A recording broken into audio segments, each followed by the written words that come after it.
मार्कंडेय ऋषि को क्यों मिला अमरता का वरदान, जानिए पूरी कहानी। मार्कंडेय ऋषि के जीवन की कथा भी ईश्वर और भक्त के बीच एक अटूट विश्वास का ही प्रमाण है। ऋषि मृकंडु और उनकी पत्नी के कोई संतान नहीं थी। पुत्र रत्न की उत्पत्ति के उद्देश्य से उन दोनों ने भगवान शिव से वरदान पाने के लिए उनकी आराधना प्रारंभ की। उनकी आराधना से भगवान शिव प्रसन्न तो हुए, किंतु विधाता ने उनके भाग्य में संतान सुख नहीं लिखा था। इसलिए भगवान शिव ने उनके सामने एक शर्त रखी कि उन्हें एक ऐसा पुत्र चाहिए जो बेहद बुद्धिमान और विलक्षण प्रतिभा का तो हो, लेकिन उसकी भाग्य में अल्पायु में ही मृत्यु लिखी हो, या फिर एक ऐसा पुत्र जो बुद्धिहीन हो लेकिन दीर्घायु हो। मृकंडु और उनकी पत्नी मरुदमती ने शिव से अल्पायु लेकिन बुद्धिमान पुत्र की मांग की और शिव ने उन्हें वरदान के रूप में मार्कंडेय जैसा विलक्षण बालक प्रदान कर दिया। मार्कंडेय की नियति में 16 वर्ष की आयु में ही मृत्यु लिखी थी।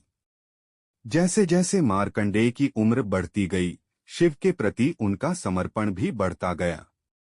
मार्कंडेय की बढ़ती उम्र को देखकर उनके पिता निरंतर चिंतित रहने लगे।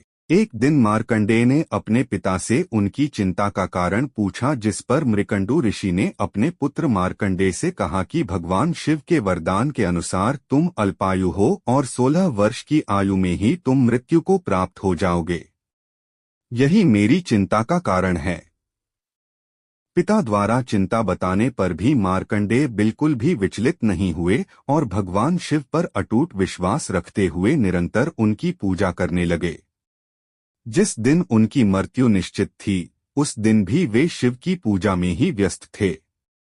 ऋषि मार्कंडेय पूरे समर्पण भाव के साथ शिव की पूजा में लीन थे। जब यमदूत उन्हें लेने आए तो वह उनकी पूजा में विघ्न डाल पाने में सफल नहीं हुए।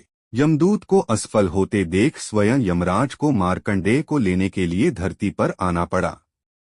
यमराज को अपने सामने उपस्थित देख मार्कंडेय ऋषि ने महामृत्युंजय मंत्र की रचना की और उसका जाप करने लगे। यमराज ने एक फंदा मार्कंडेय की गर्दन में डालने की कोशिश की, लेकिन वह फंदा शिवलिंग पर चला गया। यमराज की इस हरकत पर शिव को क्रोध आ गया और वह अपने रौद्र रूप में यमराज के समक्ष उपस्थित हो गए।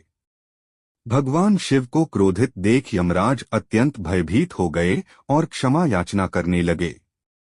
शिव ने बस एक शर्त पर यमराज को छोड़ा कि उनका ये भक्त ऋषि मार्कंडेय अब से अमर रहेगा। इस घटना के बाद से शिव को कालांतक भी कहा जाने लगा, जिसका अर्थ है काल यानी मौत का अंत करने वाला।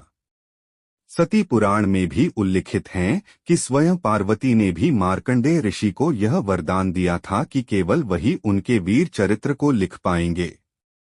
इस लेख को दुर्गा सप्तशती के नाम से जाना जाता है, जो कि मार्कंडेय पुराण का एक अहम भाग है। भागवत पुराण के अनुसार एक बार भगवान नारायण मार्कंडेय के पास एक ऋषि के रूप में गए और उनसे वरदान मांगने को कहा। तब मार्कंडेय ऋषि ने उनसे कहा कि वे पहले अपनी चमत्कारी शक्तियां उन्हें दिखाएं। उनकी इस इच्छा को पूरा करने के लिए भगवान विष्णु बालक के रूप में एक पत्ते पर लौटते हुए अवतरित हुए और कहा कि ये ही समय और मृत्यु है। तब मार्कंडेय उस बालक के मुख के अंदर चले गए और वहां जाकर उन्होंने ब्रह्मांड का अद्भुत नजारा देखा। उस बालक के मुख से पेट की तरफ बढ़ते हुए उन्हें झरने, पहाड़, सागर सब कुछ दिखाई दिया। ऋषि मार्कंडेय को समझ नहीं आ रहा था कि वह यहाँ से बाहर कैसे निकलें, तो उन्होंने पेट के भीतर रहते हुए ही भगवान विष्णु की आराधना प्रारंभ कर दी।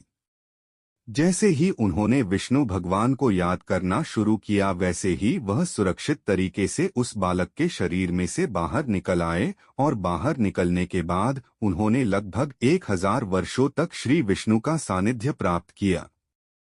इस घटना के बाद मार्कंडेय ऋषि ने अपने अनुभव के आधार पर बालक मुकुंदष्टकम की रचना की थी। मार्कंडेय ऋषि को अमरता का वरदान है, वो सृष्टि के अंत के बाद भी जीवित रहते हैं। अगर इंसान में दृढ़ इच्छा शक्ति हो तो वह ईश्वर को भी विवश कर देता है सृष्टि का विधान बदलने के लिए। मार्कंडेय ऋषि की कथा उसी दृढ़ विश्वास का ही उदाहरण है।